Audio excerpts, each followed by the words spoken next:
members of the press, ladies and gentlemen. I would like to once again welcome His Excellency, the President of the United States of America, to Ethiopia. We are honored to receive a sitting U.S. President for the first time in the history of our century-long diplomatic relations. But again, we believe it's fitting and appropriate in the light of the fact that Ethiopia is the cradle of mankind, the beacon light for African independence, and an inspiration for all the black people's struggles, and the political capital of Africa. Ethiopia is the birthplace of coffee, and with so many firsts to its name, and as such a first and historic visit by the first US president of African origin, I believe is a well-deserved one. His visit comes at a time when both Africa and Ethiopia are registering impressive growth, making important strides. For Ethiopia's economy has registered double-digit growth for the last 12 years uninterruptedly. His visit also comes at a time when we are working hard in improving governance and fighting insecurity, conflicts, and terrorism. His visit could not have come at a better time. As the leader of the most powerful nation on earth, diplomatically, economically, and more importantly in science and technology and education, the very things Africa and Ethiopia need in abundance if they are to sustain their growth. President Obama's visit represents a new height in our bilateral relations. This morning, we have had extensive bilateral discussions with President Obama on a range of topics. We have discussed on ways of further deepening our bilateral relations and our cooperation on a number of issues. Among the areas we have discussed, we talked at length about the US support in helping expand trade and investment in Ethiopia. As you know, the US is Ethiopia's strategic partner in many fields, and the steady flow of quality investment from the United States, as much as we crave it, though the recent beginning is so encouraging, has often been in a short supply. We have discussed, among other things, how to encourage US investors to come to Ethiopia in large numbers, where there are numerous competitive and comparative advantages they can benefit from. We have discussed how best we can take advantage of President Obama's signature Power Africa initiative, which is, in our case, has already seen significant progress made with a 1,000 megawatts geothermal deal contract to be signed this afternoon. We have also discussed ways of scaling up the successful projects under President Obama launched 4 years ago in his flagship Alliance for Food Security program and launching of similar initiatives. We have also discussed and reached understanding on coordinating our efforts in the global effort to fight climate change and to work together for the success of the COP21 negotiations in Paris. Likewise, we have exchanged ideas on ways the US can champion the Addis Ababa Action Agenda during the negotiations of the Sustainable Development Goals in New York next September. We have also agreed to work on global health epidemics. We have raised a number of issues on how the US can support the strengthening of Ethiopia's democratization process. My government has expressed its commitment to deepen the democratic process already underway in the country and work towards respect of human rights and improving governance. We have reiterated once again that our commitment to democracy is real, not skin deep. We have both noted that we need to step up efforts to strengthen our institutions and build our capacity in various areas. We believe the US support in this regard as age-old democracy will contribute to ensuring that our system becomes robust. We have agreed to continue our engagement despite minor differences here and there with regard mainly to the speed with which our democratization process is moving. Finally, We have discussed a range of issues related to cooperation on security and peace building in the region and on the pivotal role the U.S. can and does play. We have agreed to work closely on South Sudan to bring lasting peace to the conflict-ridden country. We have both agreed to work together in building peace in Somalia by helping create state institutions and by strengthening the Somali security forces in their quest to be in charge of the peace of their own country. We have agreed to intensify the campaign against terrorism in the region, and we both noted with satisfaction the progress AMISOM forces and Somali National Army are making with the support of the US and other partners in their fight against Al-Shabaab. We have agreed to deepen our intelligence cooperation, both bilaterally as well as regionally. We have both noted and underscored that this cooperation is essential to curb the menace posed by terrorism. The terrorist attack that was launched in Mogadishu yesterday is a stark reminder that we need to work even more in this respect. In conclusion, we have agreed to continue working together for better results in all aspects of our cooperation. Mr. President, I now call upon you to give your remarks. Well, thank you, Mr. Prime Minister. Good afternoon. Dena Walaku. Prime Minister mariam, we appreciate your kind words and for the welcome that you've extended to our delegation. We've had very productive meetings here today, and after our bilateral, I had a chance to see the famous lions that live on the grounds. I'm considering getting some for the White House, although I'll have to make sure that my dogs are safe. To the people of Ethiopia, thank you for the warmth and enthusiasm of your welcome and the spirit of friendship that you've shown me since I've been in Addis. I am proud to be the first U.S. president to visit Ethiopia, and tomorrow the first U.S. president to address the African Union. So my visit reflects the importance the United States places on our relationship with Ethiopia and all the nations and peoples of Africa. As you noted, Ethiopia and the United States share a long friendship. Our people have worked together, traded with each other, and stood alongside one another for more than 100 years. The United States is strengthened by the contributions of Ethiopian Americans every day, and that's particularly true in our nation's capital, Washington, D.C., which has the largest Ethiopian community outside of Ethiopia, or at least outside of Africa. And we welcome Ethiopian students to study in the United States. Through our Young African Leaders Initiative, we're helping to empower dynamic young Ethiopians with the tools that they need to make a difference in their communities. Ethiopia also hosts one of the largest Peace Corps programs in the world and has welcomed thousands of young Americans over the years. So the connections between our peoples are both deep and enduring. And today the Prime Minister and I spoke about how we can strengthen the cooperation between our nations. First, we're going to continue working together to advance Ethiopia's economic progress. Ethiopia has one of the fastest growing economies in the world and one of the largest economies in Africa. And we want to sustain that momentum because a growing and inclusive economy in Ethiopia means more opportunities for the Ethiopian people and more trade and investment between our nations. ሰው ምግብ ከሌለ አንድ ማልኖሪሽ ሊሆን ይችላል።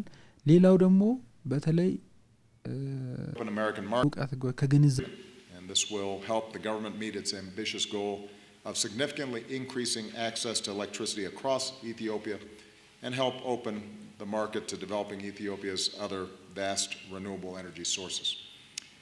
Second, we're stepping up our cooperation on development, where Ethiopia has proven itself a global leader. To many people around the world, their image of Ethiopia remains stuck in the past, remembering drought and famine. But in the past 15 years, Ethiopia has lifted millions of people out of poverty. We're working closely together to improve food security, to help farmers plant drought-resistant and higher-yield crops. We're building resilience to climate change. Fewer people are suffering needlessly from preventable diseases like malaria. More children are getting an education. Of course, there's still too many people, particularly in the rural areas living in deprivation. So we have to keep moving on the progress that's been made. Prime Minister mariam has demonstrated his commitment to eliminating extreme poverty. Ethiopia recently hosted the International Conference on Financing for Development, which secured a global consensus about how the nations of the world will deliver on our promises, especially to those most in need. Your Prime Minister played a vital role in forging that consensus, and Ethiopia is now helping to shape a new set of sustainable development goals for the world. Third, our security cooperation is pushing back against violent extremism. Ethiopia faces serious threats, and its contribution to the African Union mission in Somalia have reduced areas under al-Shabaab control. But as the Prime Minister noted, yesterday's bombing in Mogadishu reminds us that terrorist groups like al-Shabaab offer nothing but death and destruction and have to be stopped. We've got more work to do. This past week, Ethiopian troops have helped retake 2 major al-Shabaab strongholds. We have to now keep the pressure on. Ethiopia is a major contributor as well to UN peacekeeping efforts. It contributes more troops than any other country in Africa. And we're working together to improve the ability of Ethiopian peacekeepers to respond rapidly to emerging crises before they spiral into widespread violence. Ethiopia has also been a key partner as we seek to resolve the ongoing crisis in South Sudan. Later today, the Prime Minister and I will meet with leaders from across the region to discuss ways we can encourage the government and opposition in South Sudan to end the violence and move toward a peace agreement. I want to thank Ethiopia for the sanctuary it provides hundreds of thousands of refugees who fled South Sudan and conflicts throughout the region. And finally, I would note that everything I've mentioned, sustained and inclusive growth, development, security gains, also depends on good governance. We had a frank discussion in a global economy that's increasingly driven by technology and the internet. Continued growth in Ethiopia depends on the free flow of information and open exchanges of ideas. I believe that when all voices are being heard, when people know that they're included in the political process, that makes a country stronger and more successful and more innovative. So we discussed steps that Ethiopia can take to show progress on promoting good governance, protecting human rights, fundamental freedoms, and strengthening democracy. And this is an area where we intend to deepen our conversations and consultation because we strongly believe in Ethiopia's promise and its people. Ethiopia is a strong partner with the United States and a leader on so many vital issues in the region. And it has the opportunity now to extend its leadership in ways that benefit all of Ethiopia's people and that sets a positive example for the region. It's hard work, but my message today to the people of Ethiopia is that as you take steps moving your country forward, the United States will be standing by you the entire way. So, Prime Minister, thank you for your hospitality and for the important work that our nations do together. Amese, Ginael.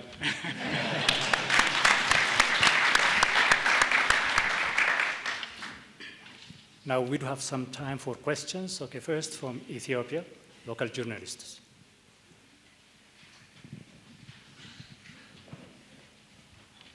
Thank you very much, Mr. President and Mr. Prime Minister. My name is Brukorku. I'm from Ethiopian Broadcasting Corporation. Mr. President, you mentioned earlier that combating terrorism is one of the areas in which Ethiopia and the US are partnering. However, organizations based in the US and Eritrea are obstructing Ethiopia's anti-terrorism efforts. How will your government assist Ethiopia in this regard? And secondly, in regards to trade and investment cooperation, how committed is your government to transform the aid-based Ethio-US relations to a mutually beneficial trade and investment cooperation? Thank you very much. Good. Well, on the first issue, this was part of our conversation, both with respect to security, but also with respect to good governance and human rights issues. Our policy is that we oppose terrorism wherever it may occur. And we are opposed to any group that is promoting the violent overthrow of a government, including the government of Ethiopia that has been democratically elected. I also shared with the Prime Minister our interest in deepening intelligence cooperation, and we've had some fruitful discussions about ending the flow of foreign financing for terrorism. Our cooperation regionally is excellent. I know that there are certain groups that have been active in Ethiopia that, from the Ethiopian government's perspective, pose a significant threat. Our intelligence indicates that while they may oppose the government, they have not tipped into terrorism. And we have some very clear standards in terms of how we evaluate that. But what I indicated to the Prime Minister is that in our consultations and deepening intelligence cooperation, we will look and see what evidence we have, where there are real problems, and where we see genuine terrorist activity. That's something that we are going to want to cooperate with and stop. So a lot of this has to do with how we define a particular group's activities. If they are just talking about issues and are in opposition and are operating as political organizations, we tend to be protective of them even if we don't agree with them. That's true in the United States, that's true everywhere. And we think that's part of what's necessary for a democracy. If they tip into activities that are violent and are undermining a properly constituted government, then we have a concern. And so this will be a matter of facts. What are the facts with respect to this issue in determining how we can work together? On shifting development models, part of what I've been preaching ever since I came into office and what we've been putting into practice as I travel across the continent of Africa, but this is also true in Latin America, it's true in Asia. In this modern world, it is not enough just to provide aid. Sometimes aid is critical. I mean, we're very proud of the work that we've done to provide health aid that has saved millions of lives with respect to HIV/AIDS. We are very proud of our ability to mobilize humanitarian assistance when there's a drought and the potential for starvation. Those are still necessary. But what we also believe is that we are your best partners and your best friends when we are building capacity. So instead of just giving a fish, we teach you how to fish. And whether it's the work we're doing in agriculture or on energy, our goal is not to simply provide something and then we go away and then later on we need to give you something more. Our goal is to help you advance your development agenda so that it's Ethiopian businesses and Ethiopian technical experts and Ethiopian scientists and Ethiopian agricultural workers who are continually building capacity and increasing development inside the country. And on that, we can be a very effective partner. And that then allows us also to trade and engage the private sector in this process. So on Power Africa, for example, we are providing billions of dollars from the US government, and we're leveraging the Swedish government and World Bank to create a fund that helps to facilitate transactions. But what we're also doing is working with the Ethiopian government to leverage that money so that the private sector says we'd like to invest in Ethiopia as well, and helping advise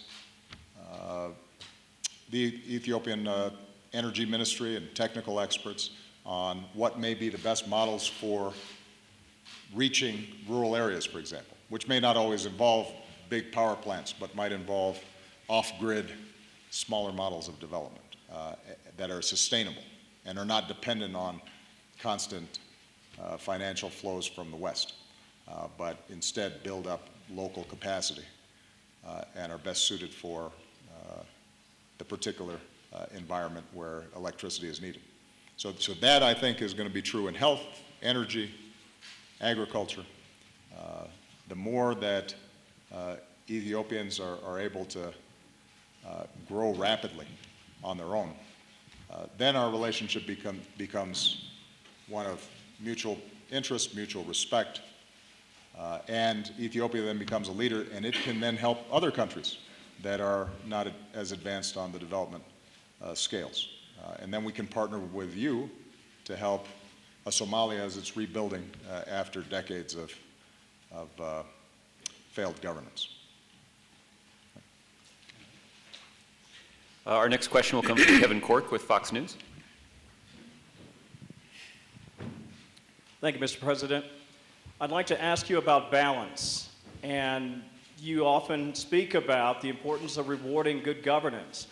And so I'm wondering, how do you balance your obvious concerns about human rights here in Ethiopia with a desire for increased economic partnership and strengthening regional security cooperation? And if I could follow up, have you ruled out or would you consider increased military involvement by the United States in East Africa to battle al-Shabaab? And if so, what lessons could be learned from the battle against ISIS, for example, that might be relevant here?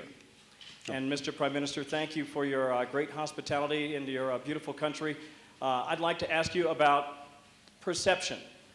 For all the incredible things that are happening here in Ethiopia, a strengthening economy, great investment right now in renewable energy infrastructure, there is still a perception, sir, that human rights abuses are tolerated here, and that could really be affecting international investment in your economy.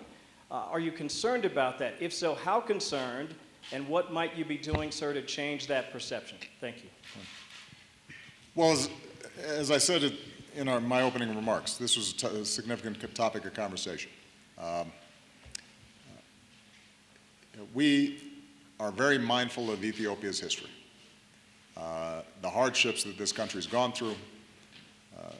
It has been relatively recently in which the Constitution that was formed and the elections put forward a democratically elected government. And as I indicated when I was in Kenya, there's still more work to do. And I think the Prime Minister is the first to acknowledge that there's more work to do. The way we think about these issues is we want to engage with governments on areas of mutual concern and interest. The same way, by the way, that we deal with China and deal with a range of other countries where the democratic practices or issues around freedom of the press and the assembly are not ones that align with how we are thinking about it, but we continually bring it up. And we indicate that this is part of our core interest and concern in our foreign policy. That's true here as well. My observation to the Prime Minister has been that the governing party has significant breadth and popularity, and as a consequence, making sure to open additional space for journalists, for media, for opposition voices will strengthen rather than inhibit the agenda that the Prime Minister and the ruling party has put forward. I think our goal here is to make sure that we are a constructive partner, recognizing that Ethiopia has its own culture and it's not going to be identical to what we do, but there are certain principles that we think have to be upheld. The one thing that I've tried to be consistent on, though, is to make sure that we don't operate with big countries in one fashion and small countries in another. Nobody questions our need to engage with large countries where we may have differences on these issues. That's true with Africa as well. We don't improve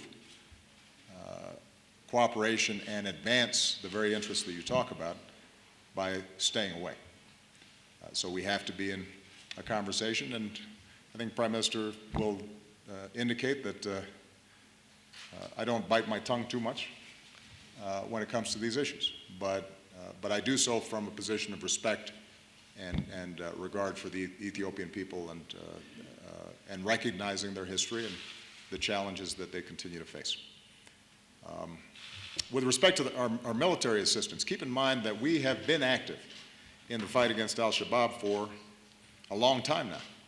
And we've been partnering with Ethiopia and Kenya and Uganda and the African Union and AMISOM.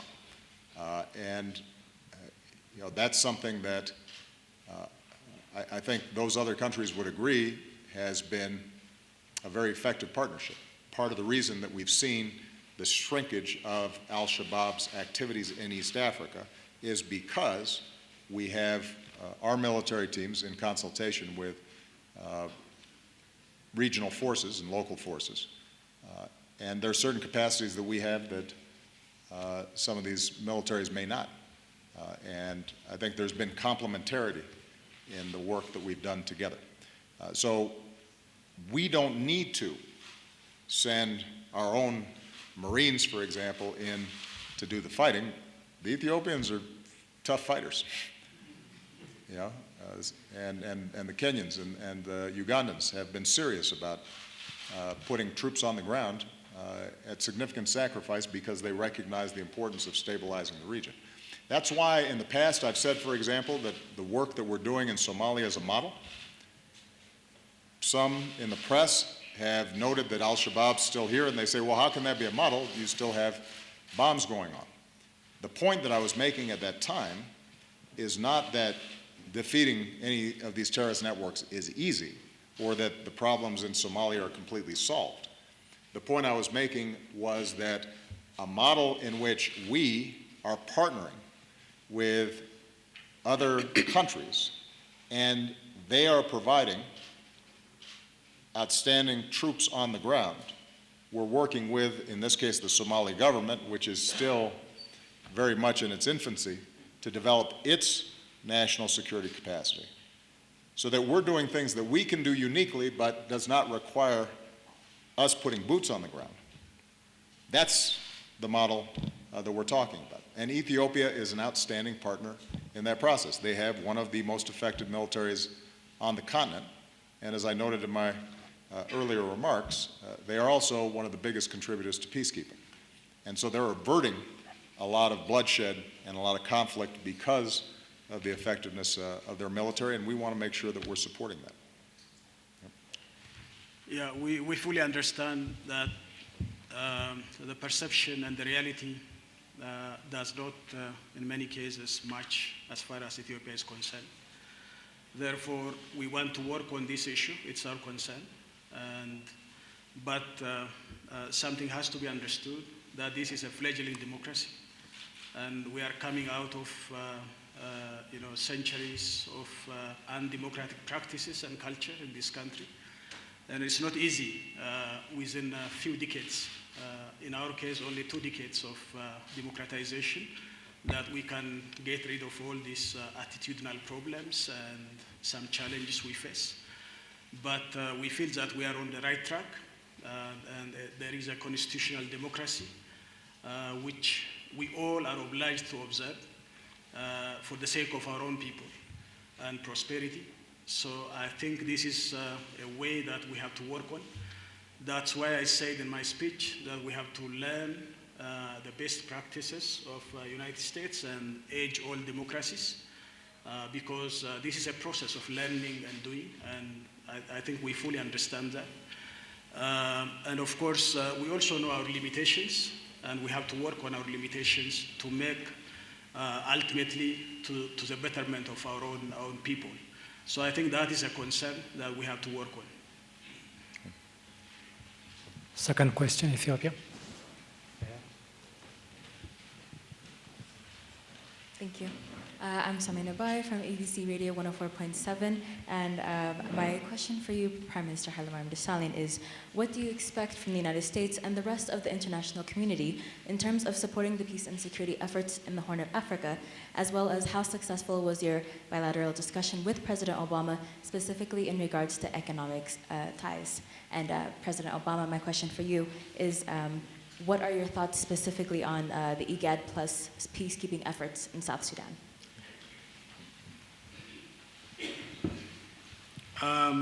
As far as the economic cooperation is concerned, I mentioned that Ethiopia is one of the vibrant economies which is rising, and we need, we don't want to put all our eggs in one basket. We need a comprehensive quality investment from every corner of the globe, and specifically this time we agreed that the President is going to support us, his government is going to support us in bringing quality investment to Ethiopia. We have a long-standing relations, diplomatic relations, but the investment flow doesn't match that long history of cooperation between Ethiopia and the United States. So I think there is a room. Recently, we have a number of renowned companies from the United States showing up to invest in my country. But we also understand that we have to improve our investment climate and environment, where there are stifling issues here and there, bureaucratic bottlenecks that has to be addressed. And we are on top of them and we can address them.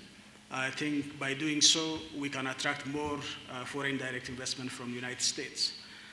As far as the security cooperation is concerned, I think we believe that Africans should take our own responsibility by our own hand. We need support from the United States. But it doesn't mean that the United States is going to replace us in taking our own agenda in Africa. That's why Ethiopia is contributing peacekeeping force, a number which the President has mentioned. And we are also working on increasing the capability of our troops in peacekeeping.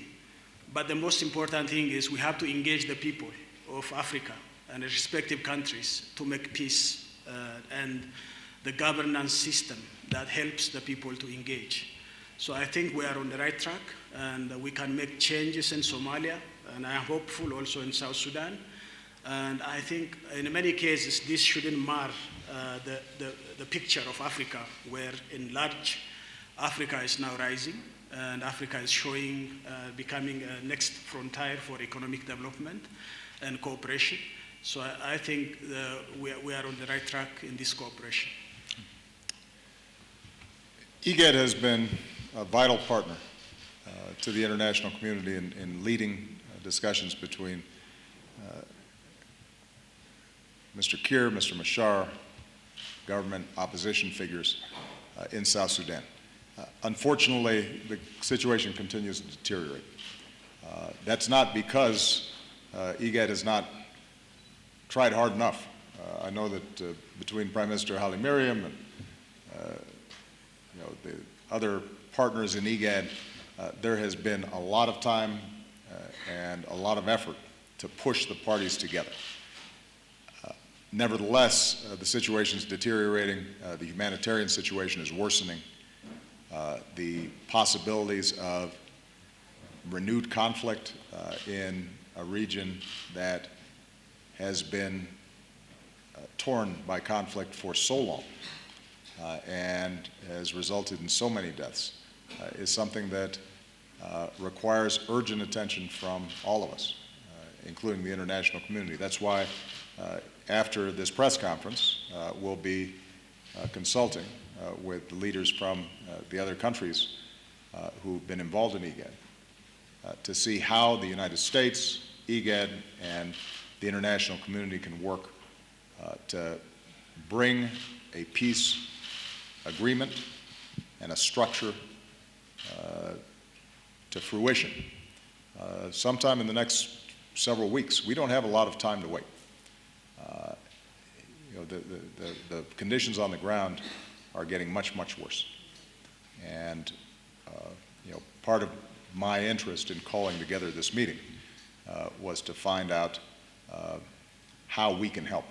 Up until this point, it's been very useful to have the African countries take the lead. As Prime Minister Mariam stated,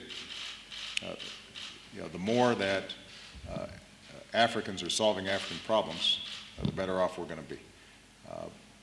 But we also think that we can be a mechanism for additional leverage on the parties, who up until this point have proven very stubborn and have not yet risen to the point where they are looking out for the interests of their nation as opposed to their particular self-interests.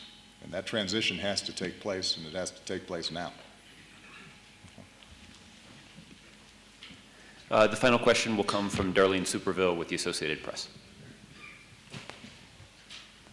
Thank you, Mr. President. I wanted to follow up on the Sudan question. As you go into this meeting that you just mentioned, are you expecting any breakthroughs that will get both sides to agree to a peace deal by the August 17th deadline? And if there is no agreement, what further steps would you be willing to take to bring that about? And if I could ask about Iran, would you kindly bring us up to date on the administration's lobbying of Congress to get approval for the deal? And would you include your reaction to Republican presidential candidate Mike Huckabee saying that the deal is the equivalent of marching the Israelis toward the door of the oven? Mr. Prime Minister, thank you for your hospitality. Would you also add your thoughts on the situation in Sudan and how to bring peace over there? The second question I have for you is the Committee to Protect Journalists ranks your country as the second worst jailer of journalists in Africa. Just before President Obama arrived here, some journalists were released. Many more are still being detained. Would you explain what issues or objections you have to a free press? Thank you.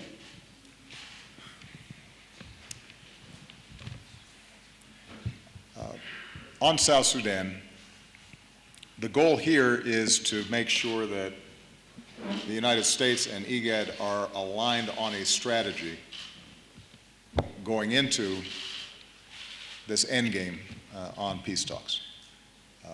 So my hope is that as a result of these consultations, that we agree on how urgent it is and what each of us have to do to actually bring a deal about. I don't want to prejudge what I'll hear from the president of Uganda, for example, until I actually hear from him. But the good news is that all of us recognize that something's got to move because IGAD's now been involved with consultations for with these individuals for a very, very long time, and our special envoys that have been involved in this for years now have concluded that now's time for a breakthrough. And if we don't see a breakthrough by August 17th, then we're going to have to consider what other tools we have to apply greater pressure on the parties. And that's something I think the parties will certainly hear from us. Our hope is that the message we deliver is similar to the message that they get from the IGAD countries and others who are interested in the issue. With respect to Iran, I won't give a grade to our lobbying efforts. In fact, I'm not even sure I'd characterize it as lobbying. What we're doing is presenting facts about an international agreement that 99% of the world thinks solves a vital problem in a way that will prevent Iran from getting a nuclear weapon, and does so diplomatically. And essentially what we've been seeing is Secretary of State John Kerry, Secretary of Energy Ernie Moniz, who is an expert on nuclear issues, just providing the facts, laying out exactly what the deal is, explaining how it cuts off all the pathways for Iran to get a nuclear weapon, explaining how it puts in place unprecedented verification and inspection mechanisms, explaining how we have snapback provisions so that if they cheat, we immediately reimpose sanctions, explaining also how we will continue to address other aspects of Iranian behavior that are of deep concern to us and our allies, like providing arms to terrorist organizations. So the good news, I guess, is that I have not yet heard a factual argument on the other side that holds up to scrutiny. There's a reason why 99% of the world thinks this is a good deal. It's because it's a good deal. There's a reason why the overwhelming majority of nuclear scientists and non-proliferation experts think it's a good deal. It's because it's a good deal. It accomplishes our goal, which is making sure Iran does not have a nuclear weapon. In fact, it accomplishes that goal better than any alternative that has been suggested. And you've heard me, Darlene, stand up in front of the press corps and try to get a good argument on the other side that's based in fact as opposed to rhetoric. And I haven't gotten one yet. So if you're asking me, how do you think our argument's going? It's going great. Now, if you're asking me about the politics of Washington and the rhetoric that's that takes place there, that doesn't always go great. You know, the particular comments of Mr. Huckabee are, I think, part of just a general pattern that we've seen that would be considered ridiculous if it weren't so sad.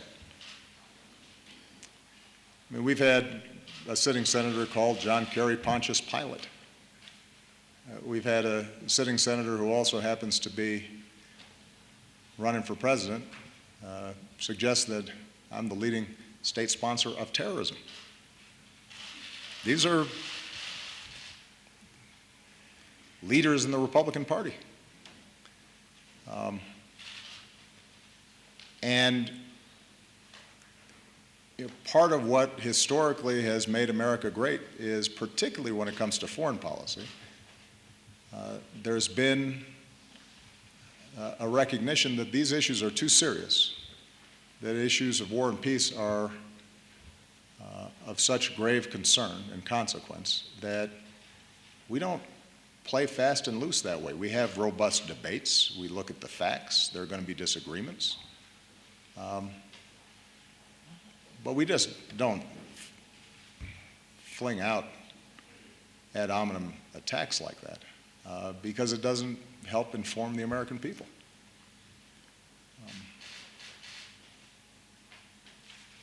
I mean, this is a deal that has been endorsed by people like Brent Scowcroft and Sam Nunn, right? Historic Democratic and Republican leaders on arms control and on keeping America safe. And so when you get rhetoric like this, maybe it gets attention and maybe this is just an effort to push Mr. Trump out of the headlines. But it's not the kind of leadership that is needed for America right now. And I don't think that's what anybody, Democratic, Republican, or Independent, is looking for out of their political leaders. In fact, it's been interesting when you look at what's happened with Mr. Trump, when he's made some of the remarks that, for example, challenged the heroism of Mr. McCain, somebody who endured torture and conducted himself with exemplary patriotism.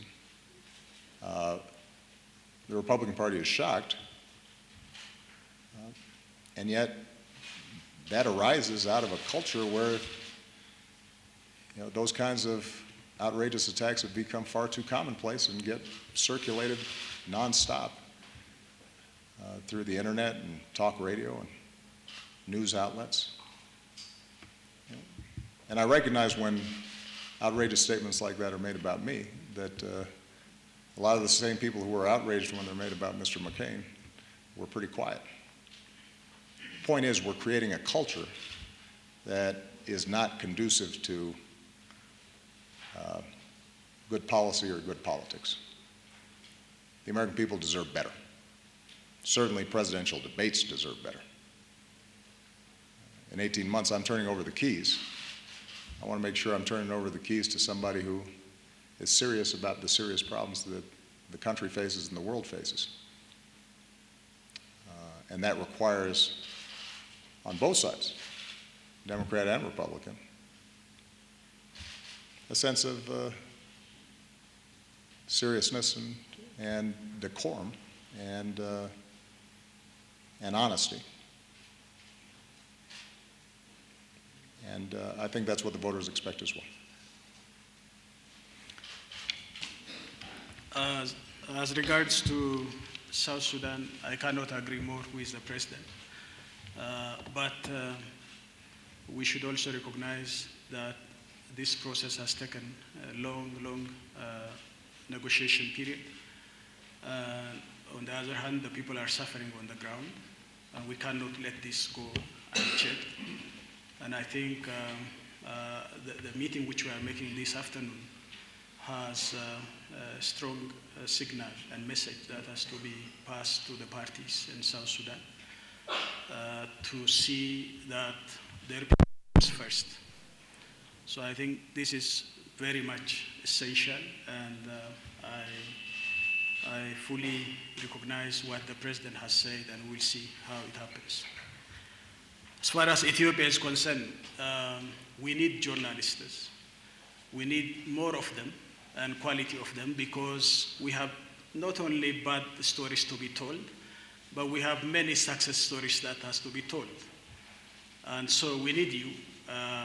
This is very important, but we need ethical journalism to function in this country.